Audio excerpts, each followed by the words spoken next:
All right, check out this little clip. I don't know, I tagged you on it. I don't know if you saw it yet, but I put this together.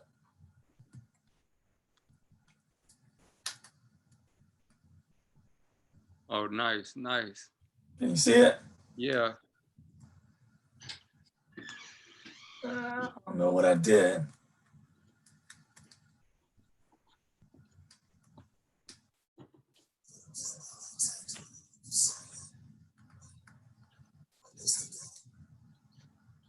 Oh yeah, there we go. That's clean. That's better. Yeah. That's dope. All right, let me just get out of this. All right, hang tight, Don.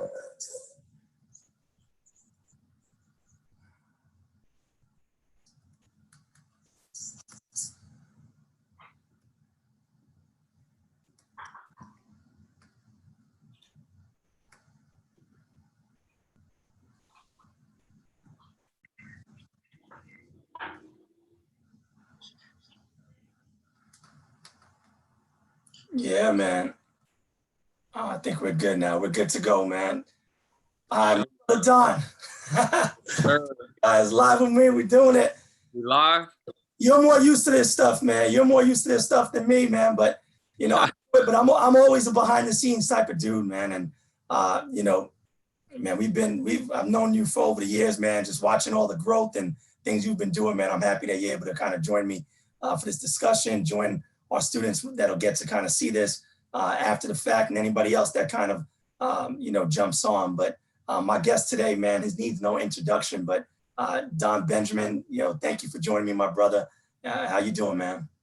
I'm doing good, man. Thank you for having me. We always have good conversation, bro. So no, we do. It goes back, man. It goes back. But now this conversation is different, man. I've seen something different, man. We all go through this life as men, and we all hit that moment where, you know, the light bulb just kind of goes off as a whole. And I've really seen that for you, just following the journey. And sometimes, you know, a lot of people that I've had a chance to reconnect with, I could pick up the phone and just hit them up, and I might not have talked to them for a while, but we had those conversations. And when you know people are genuine, you know, they're not trying to get you for different things, whatever, you know what I'm talking about, right? Yeah. You know, it's all love, man. So I'm happy to have you on here, man. We're just gonna go in and you know, tell us how you became who you are today. Just give us the Cliff Note version, the journey. We're gonna stick to the entertainment side, and we'll kind of get into all the things that you've been doing, because I know you jumped on some new projects and you got some amazing things happening, but the journey really started somewhere. So if I'm not mistaken, you're coming from the Midwest, right? Yeah. You know, being born in Chicago, kind of take us from that Chicago to really growing up in Minnesota, and just where did this all come about for you? Well, yeah, man, I was born south side of Chicago. My parents did not want to raise me there, you know, because I mean, given the circumstance of the city, but they moved me to Minneapolis when I was like, I think I was only a few years old, and so I spent majority of my life there. But it's funny because basketball was kind of like my goal my entire life. It wasn't really entertainment, but as I reached, you know, getting closer to college, and I realized I wasn't about to go to the schools that I wanted to go to. Yeah. I had to kind of find a different route, and entertainment kind of just drew me in. I was doing music with some friends in like junior year and senior year of high school, and then I was starting to get more involved in acting projects.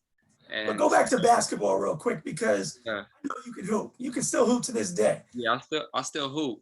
I know you still hoop and you do your thing. You know, I've seen you playing in some of those celebrity tournaments and different events. But in high school, I played high school ball too. And I'll share a quick story. So it's senior, they call it senior skip day. Yeah. I was a starting point guard, you know, at my high school. So my big man, whose father was the coach, we skipped that day. We skipped school. He was actually a junior, so I'm a year older than him. So then we come back later on to find out that Pat Kennedy at the time, so I'm dating myself, he was the coach for Florida State University. Yeah. So Skip Skinner, he was there to look at my big man and myself as a guard. Yeah. Boom, gone. That's it. That was it. That's where you wanted to go. And for me, after that, if it wasn't going to be a big school, there were a lot of smaller, you know, D3, D2 schools. And then for me, I'm 17, graduating high school in Miami, right? Now I'm about to turn 18 in South Beach, all of that, right? And Yeah. girlfriend at the time, all of that, I'm not leaving. I'm not going anywhere. Yeah. It didn't happen for me. I ended up, the light bulb went off though eventually, and I ended up getting my act together, went to the community college, transferred up. So for you in high school, I gotta imagine you were a baller. So I'm thinking you had some at least D1 or top D2 school Yeah. offers. So I was actually like one of the top scorers in the state of Minnesota, but my grades were trash. So I wasn't like, I had like decent grades, but not like college level. And then when I took my ACT, I slacked off during the ACT. So the offers that I had were like in Iowa, Oh, North here we go. Dakota, like small cities that I didn't want to be in, right? Like Yeah. I wanted to go to UCLA. And so I applied for UCLA, and they said I would have had to go to like a city college first, or like a smaller levels college to get my grades right. And so that's when I kind of just reevaluated, like, do I want to put this work in? Do I see myself going to the league? Like, Wow. do I really see this being worth my while? And I just didn't want to be in a small city, man. Like, I was tired of Minnesota. Yeah. And so So, but it's funny you said UCLA. So that's your first point where you, I don't know if you have any other ties to Cali besides that moment for you where you yeah. UCLA, but you end up in California eventually. So did you ever have any other ties? When did that light bulb say, I got to get to California? Well, it's crazy because so my cousin lived in LA, and actually it was so this is how it played out. So I went to City College in Minnesota for a while once I realized I couldn't get into UCLA. And so I'm going to the City College, and I get a call from my cousin who lives in LA, because we stay in touch. And he's like, you should come out during Christmas and hang out with me, and just check out the city. You would love it out here. And so Yeah. I came to LA for Christmas, man, and they was barbecuing. Like, I came from the snow, and I'm like, yo, y'all are barbecuing during Christmas. What is Yeah. this? What is this life? And then like I went to a nightclub, like by myself. I went to some nightclub, and like I was like, yo, I have to live in LA. And so I went back to Minnesota, and I took out like a student loan out of my city college. I Look at put that. my notice in at my job. I was working at a furniture store. I was working at Ashley Furniture. And Yeah. I put my notice in, and I told my mother, I was like, yo, I'm moving to LA. I gotta be in LA. And I No, but just, you see, for people that are listening to this, that was your moment. That that was was the moment where you're like, man, I'm formulating my plan. I got yeah, to get out to LA. And you yeah, utilize the system. That's the way you had student loans. So yeah, you got some of your money, extra money after paying for your classes, and said, yeah, I'm making it out there. So, yeah. so did you finish City College? Nah, bro. I You didn't. didn't finish. You didn't finish. I didn't So, finish. but this is that Hollywood story. This is like, I'm going out there. Yeah, yeah, I didn't By any finish. means, I'm going to make it out. You know, when I got out here, it's funny because I had some friends. I had a friend that moved out to LA with me from Minnesota, like later on, and Okay.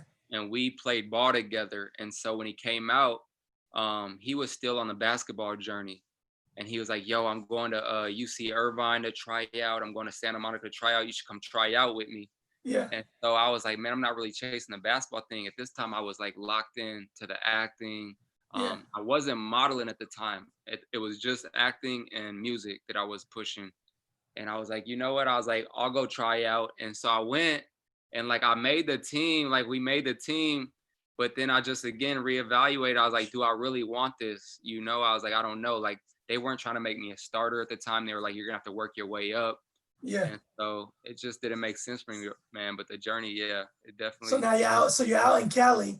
At what point? At what point is it like, what am I going to do next? Like, I I got a lot of friends, and I've heard all the different stories how they make it. Yeah, we have mutual friends. I know when Candace went out there to do her thing, and just hearing all the stories about the very start. So how long did it take before it was like, all right, this is what I'm going to end Well, up man, when I came out, there was like only social media was MySpace and right? Facebook.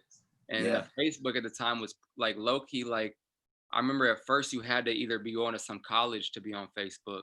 And I think they were just starting to loosen up the rules. So there wasn't no social media. So for me, when I first came out, wow, I was like, okay, how am I gonna break into what I want to do? And so I just started like researching like different agencies, and I would like go to these castings and open calls with the agencies. Mhm. And then I was doing some music, so I'd like print up CDs, and I was selling my mixtapes like on Venice Boulevard for like Yeah. $5 a tape. And really that was my grind, like Did you for have like did you have a MySpace music page? I had the MySpace music Yeah, the page. MySpace. I remember. I, I bought like 1 million fake streams to make it Yeah. look like I was popping. You see? You see? So that way when I was on Venice Beach, I could be like, yo, go check out my MySpace. I just got 1 million on I'm this blowing up. record, you Man, know? you know what's crazy, man? And this is the time since I've known you, but I was in Vegas, and this is now we're talking. I mean, this is way past MySpace days. And some dudes on the street corner in Vegas, and the dude was like, "Check out my MySpace page. My MySpace is no longer around." I Yo, was shocked. After I heard that, I'm like, "My man, you what's going on? bro, you like keep up with the Oh, you are living back in a whole other." no.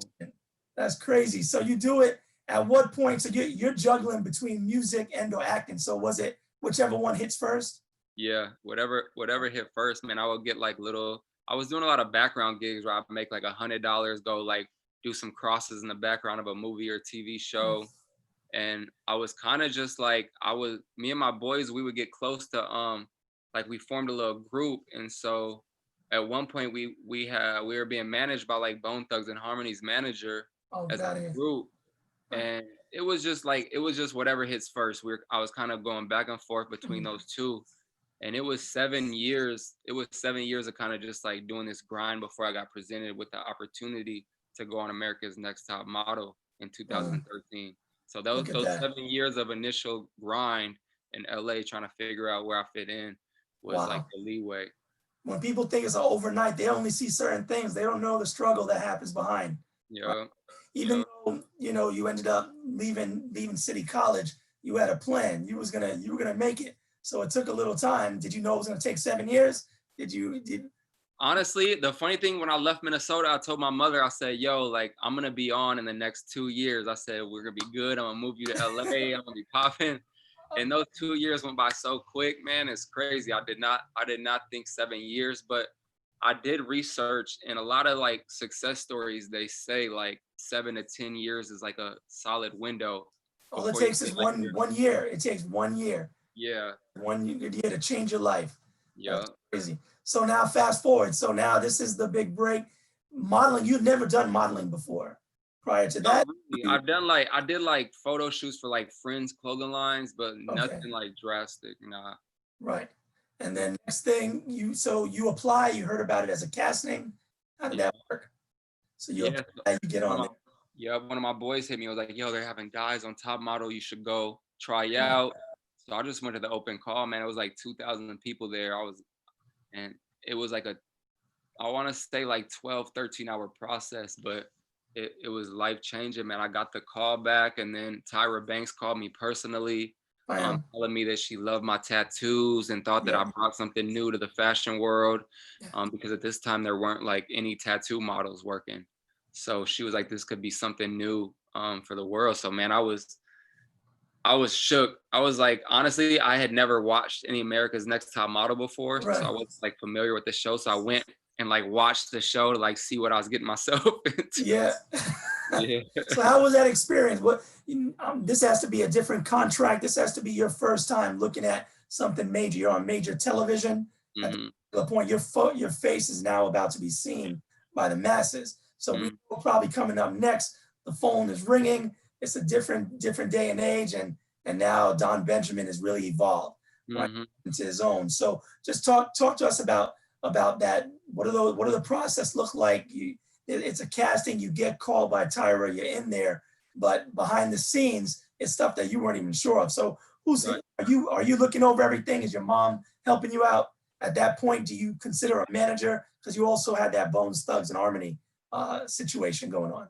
Yeah. So it's funny because the 7 years of being in LA, kind of like hustling and trying to figure everything out, I was learning the business. You know what I'm saying? So I was getting a few small roles here and there. I was on sets. I was putting myself around people of Yeah. power, and so I was kind of learning the business of stuff. So when I got this opportunity, you know, luckily for me, I had already kind of understood, like I've been on castings before.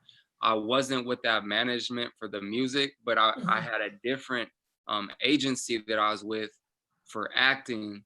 But I think I had just like dropped them, or I was planning on dropping them. So I looked at this opportunity as like a way to just really catapult my brand. So Yeah. a lot of people was like a lot of the people that were on the show, they were younger. They were like 18.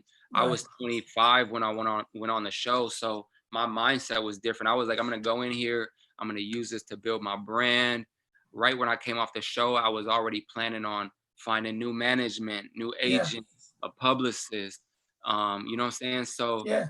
I looked at it as just like that stepping stone to really get what I wanted out of my career, rather than like a lot of people were looking at it like, oh, I'm gonna go on the show and become a working model, or I'm gonna try to Yeah. win the $100,000 whatever that you win on the show. Like they were Well, thinking, that's oh yeah, you're a marketing genius before you even thought about it, because yeah, social media is just starting to pick up around mm, the time frame, right? With Twitter coming about and all that, and you're already thinking, you're talking about building your own personal brand. So you already knew you had another plan now. You had a plan in place that I'm writing this out. I'm gonna yeah, write this. You probably wanted to win. You ended up coming runner up, but that yeah, was a major accomplishment, right? So yeah, now you have your brand going. You're thinking about, you're an entrepreneur at the same, you got the mindset, the marketing mindset. You're creative. I'm sure you would say that in your own right. So yeah. you're thinking about, I'm going to build this and I'm running with it from here. So you find out that day, you end up becoming runner up. Are you disappointed? What was the feeling of it? Did you think you should have won? You know what's funny is when I got eliminated, Yeah, I wasn't even like I wanted to win, but yeah, the show was so like mentally draining, yeah. like what we were doing on there and everything, that um I was like low key fine with being cut. Oh, And I also had been talking to some people like from behind the scenes the whole time, and they were kind of telling me, they were like, you're almost better off not winning the show, right. because the winner of the show is kind of like contractually tied to America's Next Top Model for the entire like next year and a half. Ah, And so okay. you're very limited on the opportunities you can take. So by not winning it, once your episode airs and you're cut, you're free to go about and do whatever you want to do, and you could attach yourself to all kinds of brands. So I was fine with not winning it. Um, and as soon as I got cut, I kind of just hopped right to business. Bam, let's go. So Yeah. first call, you remember the first call that you got from somebody that was to do something? Was it a film role, a stand-in? Go back to your music. Do you remember?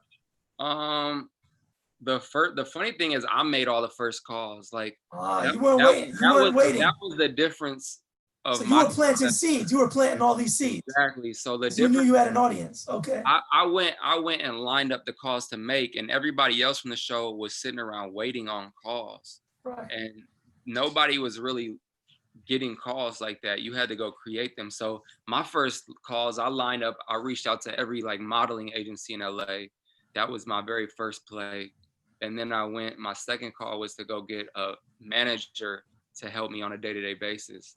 Those were like Nice. my two key players. And then the third one was a publicist to make sure I was really utilizing my spotlight from the show. Those were like No, the but this is good for people that are hearing. This is how you put the team together. put my team together. Team, right? You knew at some point you could do this on your own, but at some point, if you're going to go to that next level, you got to have the right people, the Yep. manager, the publicist, the agents, right? And keep kind of coming together. All right. So what was that made? You had the team together. You planted some seeds. Which was the one that blew up? Was it one of those? Was it the acting role? The modeling blew up. The modeling blew The up. modeling blew up for me after Okay. that show. I signed with Wilhelmina Models, which is like Yep. a top One of the agency. top agencies. Yep.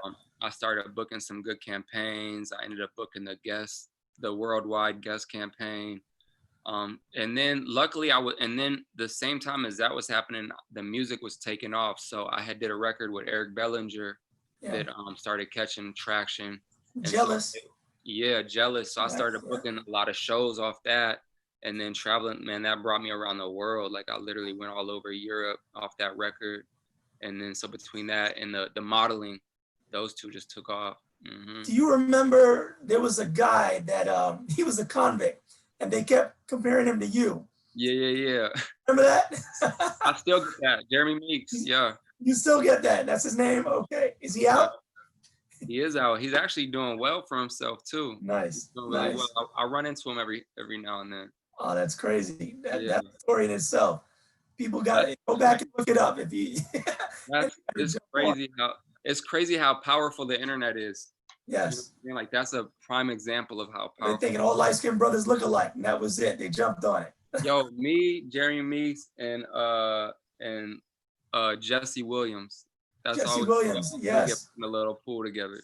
Ah, man. That's good company, though. That's good company right there. Yup. So man, you end up doing the modeling thing. It takes you all around, and now we're getting more, present day. We're moving up to speed. The music's popping. The videos are coming out.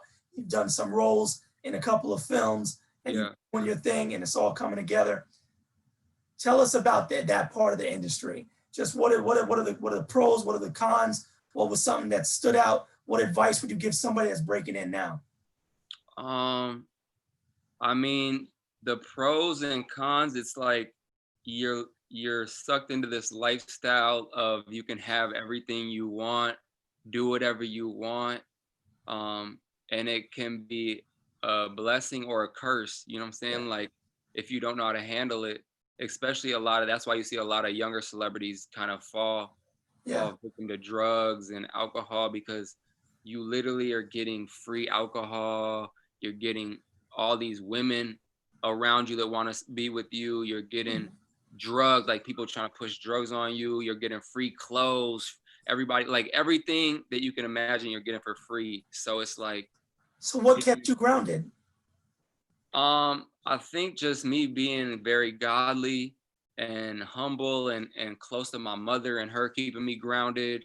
Yeah, And every time I would start to like feel myself getting sucked in. Luckily, I never went the drug route, but like with the partying and the clubs, it's easy to start finding yourself drinking every night yeah. and like I think just my conscious, like I'm very in touch with my conscious and my spiritual side, and it just every time I start to feel myself drifting off, I'd like catch myself and pull me back. Like, Slow down, Don. I yeah, got to do this. I got, mhm, yeah, definitely. No, yeah, that's good. So positive vibes. That's been something that you're really big on.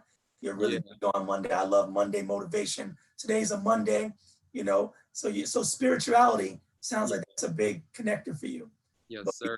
kind of lose sense of our spirituality. The industry kind of could do that to you as well, but you're Yeah, finding that way to kind of balance it. So you're going through life, and you had some struggles.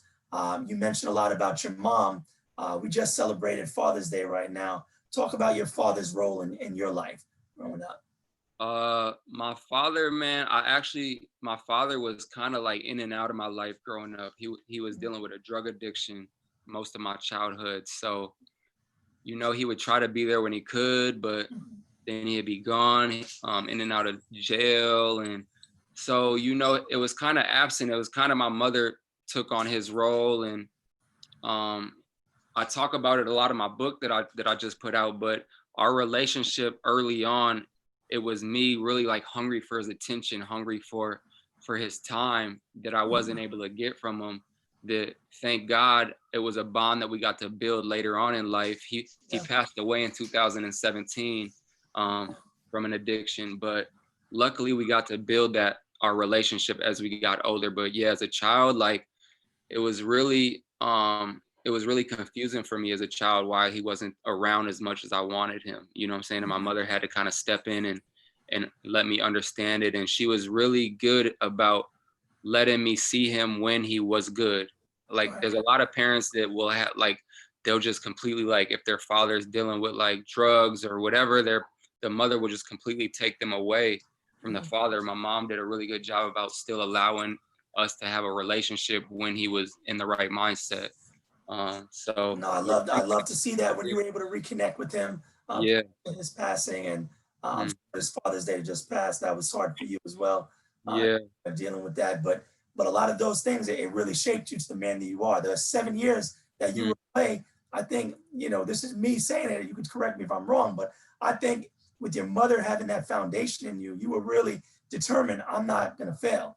Right? yeah, I go back. I'm doing this for myself. I'm doing this for my mother, and really, this has to happen. So, and then you end up reconciling and that's just how life kind of goes, right? And it's Yeah. now you mentioned, you already touched on it, man, and kudos to you, brother. I'm going down that same path. It's never too late. I'm doing it in terms of writing a story on somebody else, Mm. together an old time NBA legend. But I'm so proud of you, man, and happy for you that you're able to kind of put your words down on paper yourself. Do you have a title as of yet?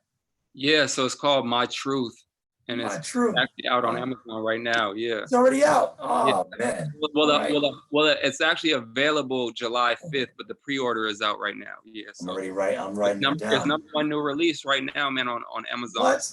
Oh man, if I don't have all the extra equipment, but I would drop the bomb. I would drop this. Boom, boom, boom. Yeah, man, it's titled My Truth, man. I dive into like my childhood and my relationship with my father and like my journey and kind of what we were talking about, like the pros and cons of the industry and how to stay grounded and how to come out of it surviving and then I go into like talks about my relationships and yeah, it's really deep, man. I really try to give my followers and fans like a whole new side of me that Yeah. they haven't got to see. We never had a chance to really touch on that side, and you don't have to go deep on it, but the relationship you're in a relationship with Leanne for Yeah. some time, and they can kind of look her up, see what's Mhm. going on that side. But that was a serious relationship for you. This was like Yeah. getting to that point, man, We where were everything's excited, coming together for you. man. Yeah. Everything's so. Let's talk about manhood, man. I mean, I think we need these conversations as men, because as times, we hold this stuff in for each other and we don't really connect, and we're doing this and we're living the life, and we're so much is going on, especially if you're in this entertainment industry, so to speak, Yeah. sport entertainment event industry.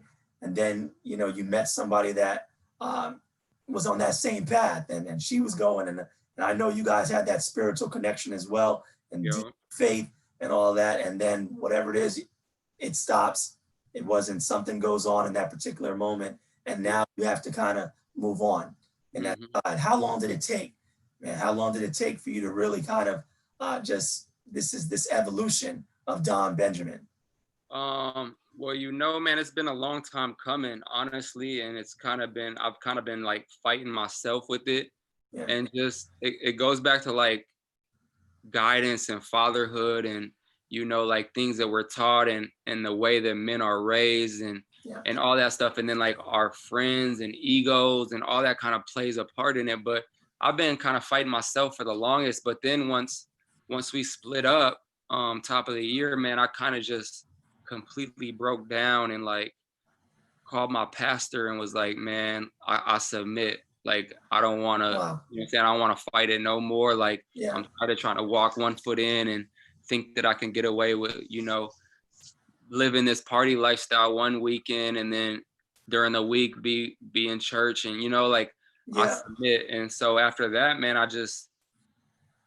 it was like a new awakening for me. Like, as much as I was hurt about the relationship, it was like I was finally like diving in and finding my true self, you know what I'm saying? And like yeah, I'm 33 now, so yeah, I was like, I'm going into my mid 30s, yeah, and it was kind of just like time for me and what I wanted to take on this new path. And I read like 19 books through the past 4 months, talked to my life coaches, and my life coach was like, man, this is time to finally write your book, to tell your story. tell everybody, for those that aren't familiar, because some of us may, and especially for minorities, Black Yeah. people specifically, when we talk about therapy and being in a depressed state and us not really talking to people, like, I love doing this. I love having this opportunity. This could be therapy as well, right? This is Yeah. just, men getting together and just really talking about it for the better. And some Mm. may get it and some may not. You went the spiritual route, you spoke to a pastor, but then you mentioned life coach. For those Yeah. who heard that before. And I think you had touched on him. You posted something on Tony Gaskins, right? Yeah. You Tony were Gaskins. with.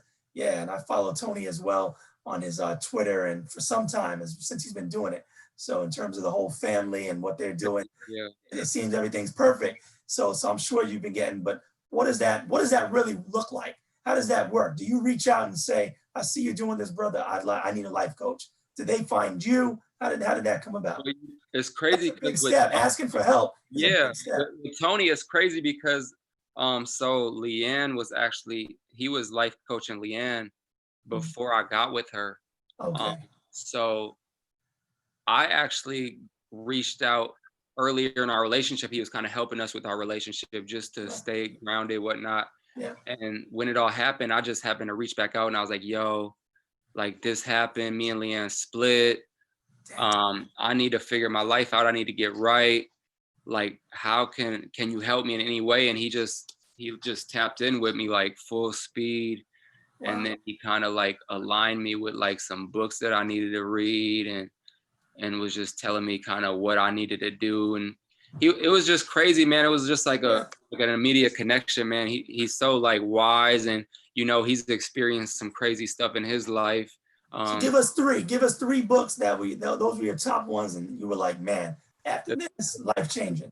the three that he gave me, he had me read his book, Okay. Make It Work. All right. And then I read Devon Franklin's book, The Truth About Men. Yeah. And then he gave me another book. No, he didn't give me that book. My mom's over. I read so many books. He gave me his book. I read The Truth About Men by Devon Franklin, and then I read Think and Grow Rich by Okay. Napoleon Hill. Yep. And Classic. and those three books, man, kind of just jump started all the rest of the books. It put me on a path for like understanding how men think, and Right. then changing like your subconscious mind and reprogramming all the things that I've been taught my entire life. Wow. And yeah, so it was No, deep. that's deep, man. That's deep. So that ended up, that evolution got you to the point where now you can let it all out in your own book. You can Yeah, tell the truth on your side and kind yeah, of put that out for everybody to kind of see. Man, so we're dealing with sometimes, I mean, it's crazy. I have two young boys, you know, and watching them and everything that I do, I think about what's going to happen next, right? hmm What do I need to do? And I'm always trying to, I'm thinking so far ahead to make sure that they have the various opportunities out there, and that they're aware, right? And they're really aware of what's happening without not making it go overboard. At that same token, I think I saw a post that you mentioned when you were growing up in Minnesota, having an encounter with the police. Can yeah, you touch on that a little bit? yeah. What happened? This was in like 2010 or 2011. I had a show in Minneapolis. Um, I went back home and did like a little show, and afterwards there was like 8 of us, like me and my friends. We went back to the hotel and we were just having like a little get together. The police got called for a noise complaint, and so they kicked us out of the hotel. And so I was outside waiting on my ride. It was raining, and I'm outside waiting on my ride, and I'm waiting on like an awning, and the cops come out spazzing on everybody, and they're like, "We told you to get the fuck out of here." Excuse my language. They're like, "We told you Yeah, to get out of here," and they start yeah, pushing everybody. And I'm on the phone, and all of a sudden, like I feel like somebody pushes the mess out of me. My phone goes flying, and I turn around, and it's like 3 cops, and like wow, I'm like I went to like say like, "Yo, what's going on?" And as soon as I like went to say something, like they just attacked me, and like I remember getting taken to the ground. One cop like jumped on me, handcuffed me. Another cop came over, started spraying me with mace, and like, bro, it was the craziest thing. Like my friends are yelling, like, "Get off of me! Didn't do nothing!" Like it's like something out of a movie. And then yeah, bro, it's crazy. They threw me in the cop car, left me in the cop car for like an hour. Mace like burnt my skin. So Um, when you think back at that moment, was there anything that you could have done differently on your side that could have avoided that whole situation?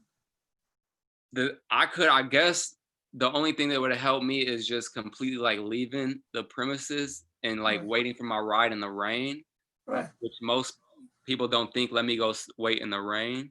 But that would have been the only thing I think that would have helped me out of that situation if I would See, have and just, I bring that up because I see all sides, and sometimes I got to disconnect from social media. You yeah, yourself getting involved in the conversation and replying back and forth, and it's like, even as an educator and a professor, I'm getting into. I'm just so shocked at when I yeah, the different conversations going on with individuals, that how divided individuals are on the same situation that could take place. Like it goes beyond me, and I know we all have our own upbringing, and we all have our own thoughts, and I respect everybody's values and what they believe. And I never try to enforce anything, and even as an educator, we never do that in the classroom at the same point. but at the same point, sometimes you think it's common sense, right? Right. Here, we think at a particular moment, nobody should have to die, right? Hmm. Whatever, no matter what he or she did, no matter how they look, nobody should end up at the very end having to pass away. Right. We can all agree at least on that point. Then I can go ahead and then agree with, all right, well, what did I do to put myself in this situation?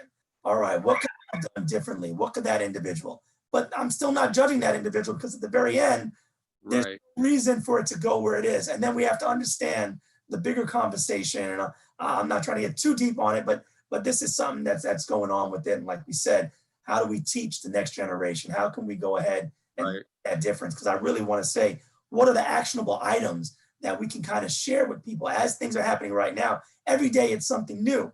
Hmm. Look at Bubba Wallace, the NASCAR driver, having Yeah. to go ahead over the weekend and find out that there was a noose inside Right. the garage, right? And then for him to now, NASCAR acted very quick. Kudos to them. They put him to the front of the race. That's big Yeah. for him and his race team and going on. Uh, he's in our boat, and I say our boat because we're considered high yellow. We've been Yeah. called bones, right? Right. Breeds, whatever you want to say. Right. Moment. At the end of the day, when I check off black. That's Yeah. my race. My family's from the islands, right? I have a son who's darker. I have a son who's lighter. At the same moment, at the same day, at the end of the day, this is what they are. Yeah. It's so sad that we have to be able to tell them these things at such a young age about how do you interact. Yes, we Right. want the respect for the officer and doing this and that, but there's still individuals that they're looking for them to lose. They're still going to judge. Besides that moment in Minnesota, was there any time that you would say that you've experienced racism? I mean, most of my racism I experienced younger in Minnesota. Like there was a couple years when I lived in the suburbs growing up. When I had to stay, we had to stay at my mother's sister's house, and it was like a predominantly white area, and I would experience like people driving by yelling out the N word and whatnot, and then as I got older and I moved to LA, and me and my boys lived in like Inglewood for a while, like we would deal with cops, messing with us out there too. So there's a lot of times, man, and it's unfortunate. It's crazy because even being lighter skinned or lighter complected and growing up around a white side of my family and a black side of my family, and still having to deal with it. Mhm. But yeah, it's crazy because it's funny you were talking about that. Like I was just having this talk to where it's like how we were saying, like, is there any way you could have avoided, what I'm saying, the cops messing with you? Right. And it's crazy because it's just like it's crazy that we have to think about that. Like, how could I have avoided this? Like if I could have just not been there. And this is like an issue that most white people don't have to think about. Like, how could I avoid the cops messing with me? You know what I'm saying? So it's like And I think that's the part of the conversation where some don't understand. Yeah. Just go straight to, it's easy. If you don't commit the crime, you don't, come on. It's so much more than that. And it seems so ignorant. At the same token, you step back.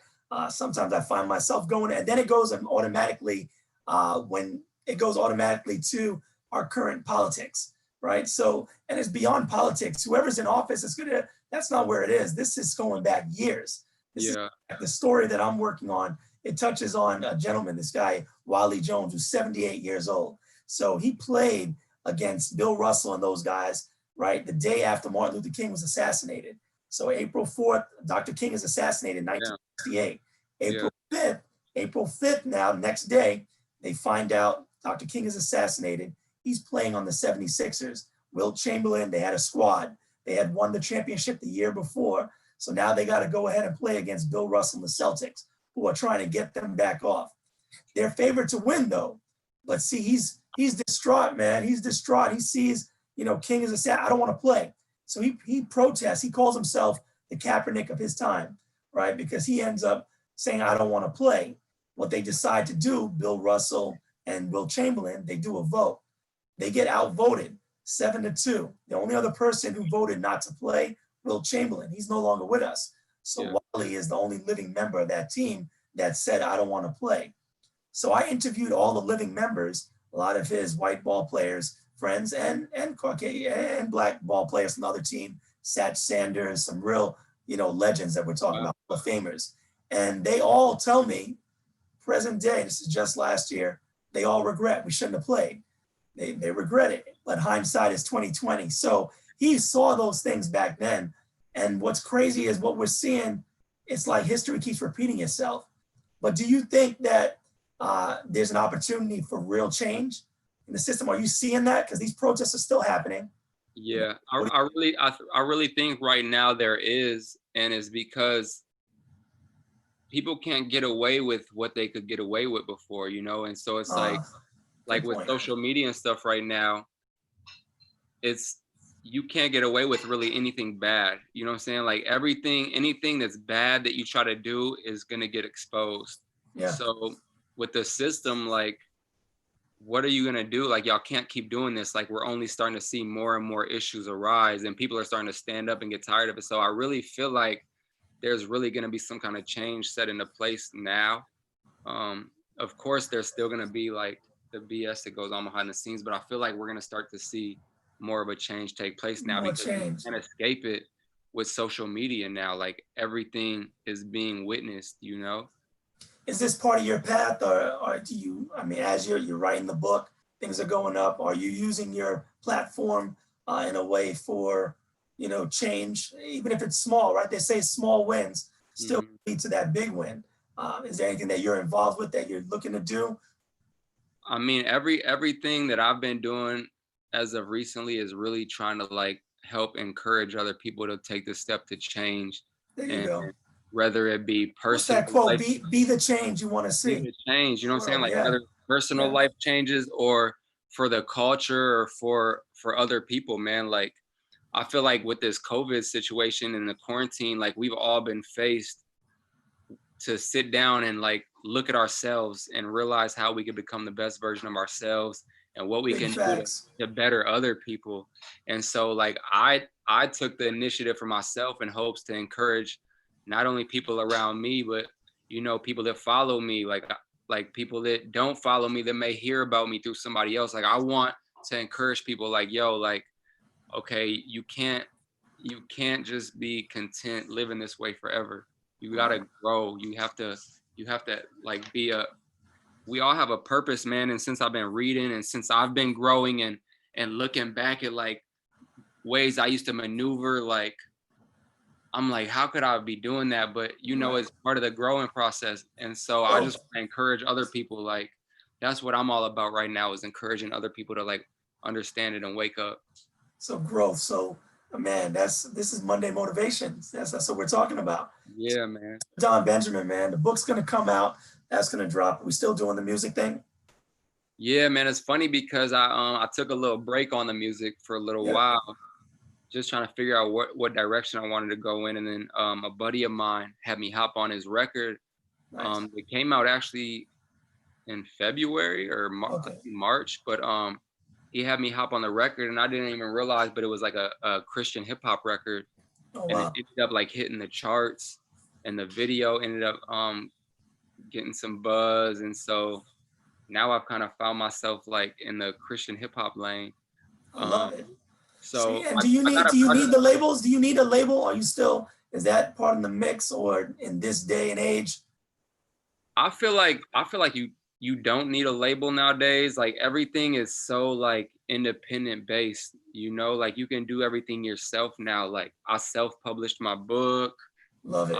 I put my music out myself. Like I just got full funding to shoot my own movie that I co-created. Like you can literally do everything yourself nowadays. You don't need these Well, power. let's give them a couple of steps. What I want to write a book. This is how that individual does it. You said they self-publish. Now they can't just go ahead and say I have a publishing company and run with it. How does that look behind the scenes? Self-publishing, Amazon actually helps people self-publish. So I self-published through Amazon, Kindle. There's a couple different steps you could take. Tony Gaskins actually runs like a really powerful program on how to. I actually took his course as well, but he has a course on teaching people how to write a book and get it published. Love it. Honestly, you could learn how to do anything online. Like you can learn how to put your own music out online. Like you can sell your music on CD Baby or, and they'll distribute it to Spotify, Apple Music, and then it's up to you to market it yourself.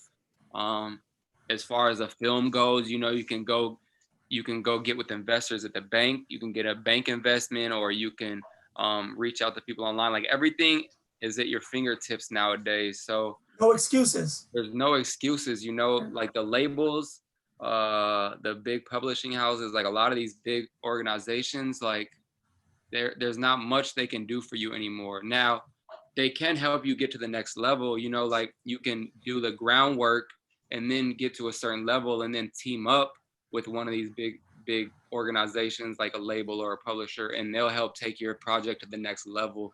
But I think nowadays it's best to like build your initial platform on your own to where you have majority control of it and you know where it's going, and then go team up with some people that could take it to the next No, level. that's the substance, man. That's when I started, and I tell my students all the time, you don't have to have thousands of followers to be considered an influencer. It's what are you doing to make an impact? What's that purpose as a whole? So I mean, that's pretty much where we're kind of concluding, man. You just dropped too many gems. We give many more gems. This might be the second book. Right. Right now. I got another book I'm writing right now too. You're already on it. He's already on it. On it. Oh man, yo, Don, my man. God bless you. God bless the family, man. This has been too long. I thank Jim. I haven't seen Steve, the whole team. I know, man. Around, it wasn't craziness. We kept it. It was crazy, but it was good crazy. Yeah. That's the side I like. So keep doing you, man. I know good things are gonna come. And sure, man. Will be, man. So stay connected. We'll definitely stay connected. For sure, my brother. I appreciate you. God bless. All right, man. Stay blessed. Take it easy. Cool. There we go, my brother Don Benjamin. Follow the journey. Get the book, The Truth. This concludes our episode of Behind the Influencer with Don Benjamin.